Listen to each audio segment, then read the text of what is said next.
Semua, perkenalkan nama saya Sony Fitri Baruna Baban, NIM A1C1199097 dari kelas reguler B 2019 Pendidikan Kimia FKIP Universitas Jambi. Jadi di sini saya akan menjelaskan materi singkat tentang pembentukan kerangka karbon dan juga transformasi gugus fungsi. Nah, jadi yang pertama itu pembentukan kerangka karbon. Jadi pembentukan kerangka karbon itu merupakan suatu susunan ataupun yang membentuk suatu fondasi di dalam sebuah ikatan. Nah, jadi di mana kerangka karbon ini nantinya menyerupai dengan tulang punggung pada atom karbon, yang nanti setiap molekul dari molekul organiknya itu akan tersusun dengan adanya pembentukan seperti tulang punggung yang akan nantinya membentuk kerangka karbon tersebut. Nah, jadi di mana karbon ini juga senyawa yang paling berlimpah di alam atau mudah dijumpai di kehidupan sehari-hari, yang sangat bermanfaat bagi manusia. Jadi di mana atom karbon ini nantinya akan mengikat dengan membentuk suatu ikatan. Nanti semakin panjang ikatan karbon, semakin panjang nanti, maka kerangka karbonnya tersebut akan semakin berubah struktur dari pembentukan kerangka karbon tersebut. Dimana nanti saya menampilkan gambar kerangka karbon yang awalnya ini nanti dilihat dengan kerangka karbon dari produk, nanti akan menjadi suatu kombinasi fragmen. Nanti akan saya jelaskan pada gambar setelah ini, di mana kerangka tersebut itu dilihat pada kerangka di atas ini, pada kerangka ini kerangka awal karbonnya itu akan memikirkan dalam mereaksikan dalam pembentukan kerangka tersebut dengan menyatukan pecahan-pecahan itu menjadi suatu reformasi rantai dari karbon tersebut.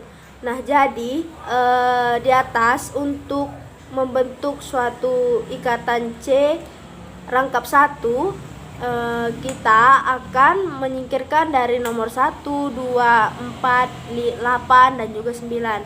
Nah, jadi itu dimana 1 dan 4 itu tidak bisa digunakan karena reaksi tersebut tidak cocok untuk dalam membuat suatu rantai bercabang. Jadi 8 dan 9 juga itu tidak bisa digunakan karena mereka membuat cincin bukan rantai.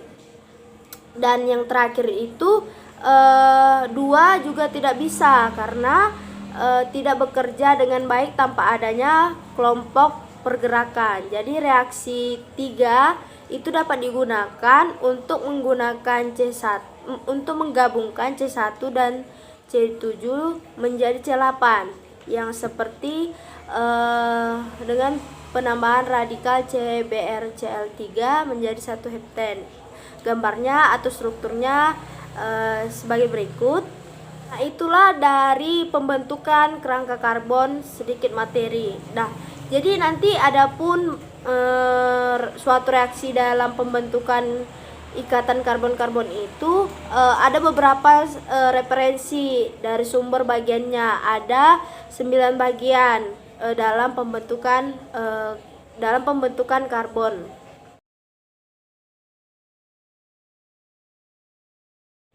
Adapun reaksi pembentukan ikatan karbon yang pertama ada 4 reaksi. Yang pertama adalah reaksi Grignard, yang kedua reaksi enolat,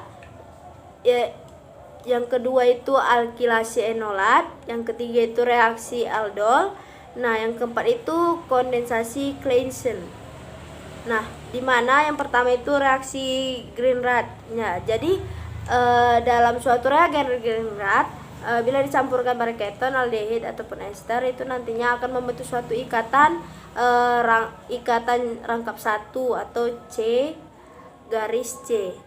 Nah, jadi reagen Grignard ini adalah bagian dari alkil reagen Grignard yang berfungsi sebagai nukleofil yang akan bersaing pada atom karbon elektrofil dalam ikatan gugus karbonil. Strukturnya ataupun gambarnya sebagai berikut. Nah, yang kedua itu adalah alkilasi enolat. Nah, dimana dalam pembentukannya ini enolat itu yaitu nukleofil yang bagus atau yang baik digunakan dalam pembentukan karbon. Dimana adapun penambahan keton ataupun ester itu dimana dengan catatan harus basa kuat, dan kemudian sebuah alkil halid sangat bertujuan untuk pembentukan ikatan C rangkap 1 melalui reaksi SN2. Strukturnya ataupun gambarnya sebagai berikut. Nah, yang ketiga itu reaksi aldol, di mana reaksi ini adalah penggabungan dua senyawa karbonil pada reaksi aldol. Jadi nantinya enolat itu akan direaksikan dengan aldehid dan juga keton dalam pembentukan ikatan ikatan rangkap 1C, dan kemudian pembentukan senyawa barunya itu adalah beta hidroksil karbonil. Gambarnya atau strukturnya sebagai berikut. Nah, jadi yang keempat itu adalah kondensasi Claisen, yang dimana sama dengan suatu reaksi aldol, enolat itu akan direaksikan dengan ester dengan bertujuan membentuk ikatan rangkap 1, ikatan rangkap C1. Produknya itu nanti akan dihasilkan beta keton. Nah, yang kedua itu adalah membahas tentang transformasi gugus fungsi. Jadi suatu transformasi gugus fungsi itu lebih dikenal dengan suatu sintesis dari organik, yang dimana suatu gugus itu akan berubah menjadi suatu transformasi yang dikenal dalam hal ini dalam membuat kerangka, yaitu istilahnya seperti substitusi, adisi, eliminasi, reduksi, dan oksidasi, di mana suatu molekulnya itu target disintetis dengan menggabungkan fragmen molekul yang lebih kecil untuk membentuk molekul yang lebih besar, atau sebaliknya dengan memecahkan ikatan untuk menghasilkan dua molekul yang lebih besar. Nah, ini dibagi menjadi dua, alkil klorida dan juga alkil bromida. Nah, jadi yang pertama itu alkil klorida. Gambarnya sebagai berikut, di mana alkil klorida ini nantinya akan ditransformasi dengan awalnya itu adalah ROH, yang dimana dapat menggunakan reagen SOCl2 tambah JnCl2, PCl3 atau PCl5. Seperti contohnya itu nanti dari ROH yang akan direaksikan menggunakan reagen SOCl3 dan dikataliskan menjadi CnCl2 yang menghasilkan RCl, yang merupakan reaksinya maju. Kalau kebalikannya itu adalah reaksinya mundur. Nah, yang kedua itu adalah alkil bromida. Strukturnya sebagai berikut, di mana yang awalnya ROH-nya itu akan ditransformasikan pada alkil bromid dengan reagennya.